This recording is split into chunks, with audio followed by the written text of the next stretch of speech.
Hello, এটা timeless reading. আজকে দারুণ ইন্টারেস্টিং একটা রিডিং নিয়ে চলে এসেছি। রিডিংটা হচ্ছে তোমার পার্টনারের হিডেন সিক্রেট, তোমার পার্টনারের মনের হিডেন সিক্রেট কী সেটা নিয়ে চলে এসেছি। তোমাদের আমি জানি অনেকেই তোমরা এটা জানতে চাইছো, অ্যান্ড তোমাদের খুব ফেভারিট একটা টপিকও।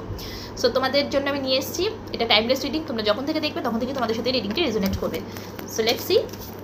আমার চ্যানেলটিকে সাবস্ক্রাইব করো যাতে এই রিডিংটি তোমার সাথে রেজোনেট করে।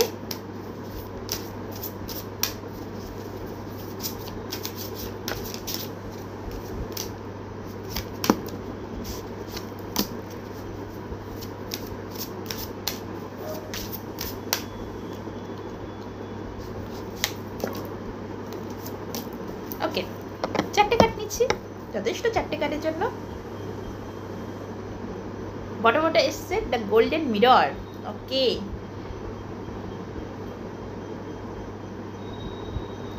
ওকে, তোমার পার্টনার না এই মুহূর্তে ভাবছে যে এটা one side love, one side love. তোমার পার্টনারের মনে হচ্ছে এটা ওয়ান সাইড লাভ। তুমি তাকে সেরকম ভালোবাসা দিচ্ছ না, তুমি তাকে সেরকম ভালোবাসা দিচ্ছ না যেটা সে ডিজার্ভ করে।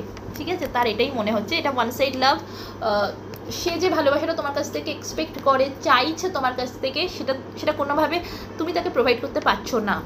তো গোল্ডেন মিরর, এখন সে নিজেকে সেলফ মিরর করছে, নিজেকেই প্রশ্ন করছে সে এই রিলেশনশিপে থাকা উচিত কি উচিত নয়।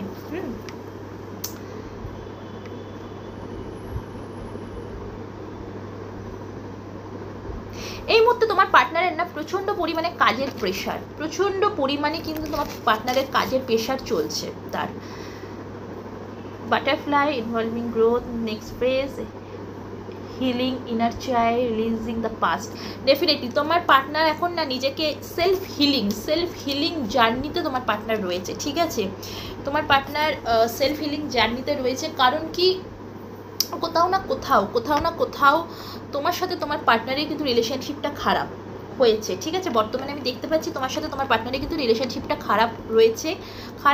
এই একটাই রিজনের জন্য, সে ভাবছে তুমি তাকে সেটা প্রোভাইড করছো না যেটা সে তোমার থেকে চাইছে, যার জন্য সে এখন ক্যারিয়ার ফোকাসড হয়ে গেছে।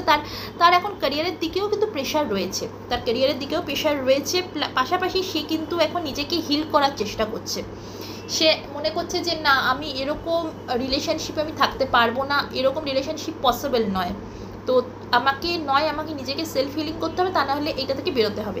সে বেরোতে পারছে না, বেরোতে চাইছে না, কারণ কি অফকোর্স সে তোমায় ভালোবাসে। কিন্তু হিলিং ইনার চাইল্ড, সে ডেফিনেটলি নিজেকে হিল করছে, সে নিজেকে হিলিং করছে। Necessary time cycle takes time to heal representing. একদম সে এখন সময় চাইছে, সে এখন সময় নিতে চাইছে রিলেশনশিপটার ওপরে, নিয়ে এখন সে নিজের ওপর কাজ করছে, নিজের উপর ফোকাসড। এখন শুধু সে নিজের ওপর সেলফ ফোকাসড যেটাকে বলে, সে এখন শুধুমাত্র নিজের ওপর সেলফ ফোকাসড হয়েছে। Talking, interesting, awaiting message, text, call, email, talking mode. ঠিক আছে, সে এখন অপেক্ষা করছে। ঠিক আছে, সে ডেফিনেটলি তোমার সাথে কথা বলবে। তোমরা যারা নো কন্ট্যাক্ট সিচুয়েশানে রয়েছো, সো ডেফিনেটলি তোমার পার্টনার কিন্তু তোমার সাথে কথা বলবে, বাট এখনই সে করবে না। কারণ সে এখন নিজের মধ্যে নিজের মধ্যে এখন হিল করছে। হ্যাঁ, সে এখন নিজেকেই হিল করছে, সে সময় চাইছে, সে সময় নিচ্ছে, নিয়ে নিজেকে সে হিল করছে। হিল করার পর সে কিন্তু তোমার সাথে কথা বলবে। তোমরা যদি এটা ভেবে থাকো যে সেই রিলেশনশিপটা থেকে মুভ অন করে গেছে, তো না বন্ধুরা, সে রিলেশনশিপ থেকে মুভ অন করেনি। তবে হ্যাঁ, ডেফিনেটলি তার সময় লাগবে তোমার কাছে আবার আসার জন্য, এই রিলেশনশিপটাকে আবার কন্টিনিউ করার জন্য তার কিন্তু সময় লাগবে। কোথাও না কোথাও তার একটা হার্ট ব্রেক ডেফিনেটলি হয়েছে। ঠিক আছে, সে তোমার কাছ থেকে যেটা এক্সপেক্ট করেছিল তুমি সেটা তাকে প্রোভাইড করতে পারোনি, বা কোনো হয়তো মিসআন্ডারস্ট্যান্ডিং হয়েছে, মিসকমিউনিকেশন হয়েছে, যেটাই ওভারঅল হয়ে থাকো তোমাদের মধ্যে। বাট আজকে আমার এই টপিকটা ছিল হচ্ছে তার হিডেন সিক্রেট, তার মনের মধ্যে কি চলছে। সো ডেফিনেটলি সে তোমার সাথে কন্ট্যাক্ট করবে, বাট টাইম দিতে হবে। সে এখন নিজের সেলফ হিলিং জার্নিতে রয়েছে, পাশাপাশি তার এখন কাজের প্রেশারও কিন্তু রয়েছে, খুব রয়েছে। সো একটু অপেক্ষা করো, পজিটিভ থাকো, অ্যান্ড অফকোর্স হো'ওপনোপনো প্রেয়ার সেটা কিন্তু করতে ভুলো না। যদি রিলেশনশিপ তুমিও চাও যে রিলেশনশিপটা ঠিক হয়ে যাক, তাহলে ডেলি 108 বার করে দিনে 2 বার হো'ওপনোপনো প্রেয়ার করো। ভালো থাকো, সুস্থ থাকো, বাই বাই।